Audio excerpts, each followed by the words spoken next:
आखिर क्यों राजकुमारी को एक सांप से शादी करना पड़ा और फिर क्या हुआ? बहुत समय पहले किसी गांव में एक बूढ़ी औरत थी जिसकी कोई संतान नहीं थी। उसके पास सिर्फ एक छोटी सी झोपड़ी थी जिसमें वह अकेले ही रहती थी। वह हर रोज जंगल में जलाने के लिए लकड़ी इकट्ठा करने जाती थी। एक दिन एक छोटा सा सांप उसकी लकड़ियों के गट्ठर में घुस गया। इस पर उसने ध्यान नहीं दिया और बूढ़ी औरत ने लकड़ियों को अपने कंधे पर उठा लिया और घर लौट आई। जब उसने लकड़ियों को फर्श पर गिराया तो सांप बाहर निकल आया और वह बिल्ली के साथ खेलने लगा। बूढ़ी औरत ने सांप को अकेला छोड़ दिया। क्योंकि उसकी कोई संतान नहीं थी तो उसने उसे अपना बेटा समझकर रख लिया। समय बीतता गया और वह सांप कुछ समय बाद बड़ा हो गया। एक दिन उस सांप ने उससे कहा, तुम राजा के पास जाओ और उसे कहो कि वह अपनी बेटी से मेरा विवाह कर दे।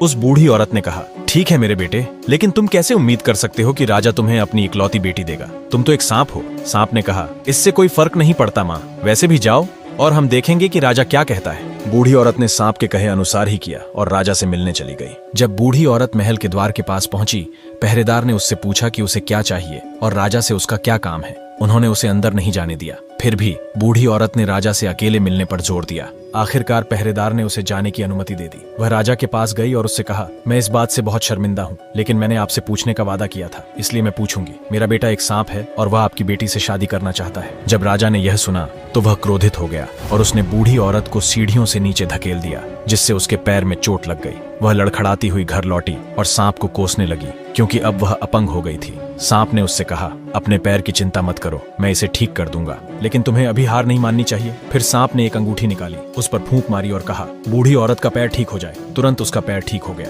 अगली सुबह सांप ने बूढ़ी औरत को फिर राजा के पास भेज दिया और वही हुआ। लात घूंसों और पिटाई के बाद उसने कसम खाई कि वह फिर कभी महल में पैर नहीं रखेगी। तीसरे दिन सांप ने उससे कहा, आखिरी बार फिर से राजा के पास जाओ और विवाह का प्रस्ताव रखो। बुढ़िया पहले तो अनिच्छुक थी, लेकिन सांप ने वादा किया था कि यह आखिरी बार है, इसलिए वह राजा के पास वापस गई। बूढ़ी औरत राजा के पास पहुंची और बोली, महाराज, मुझे अपने बेटे के लिए आपकी बेटी को पत्नी के रूप में लेना होगा, अन्यथा मैं बहुत बड़ी मुसीबत में पड़ जाऊंगी। राजा ने हंसते हुए कहा, मैं अपनी बेटी को कुछ शर्तों के तहत तुम्हारे बेटे को दूंगा। कल तक तुम्हारी झोपड़ी मेरे जितनी बड़ी महल बन जानी चाहिए, तुम्हारे दरवाजे से मेरे दरवाजे तक का रास्ता रेशम से बना होना चाहिए और 400 सेवक घोड़ों पर सवार होकर प्रतीक्षा कर रहे होने चाहिए, जो धरती पर मौजूद हर रंग के कपड़े पहने हुए हों।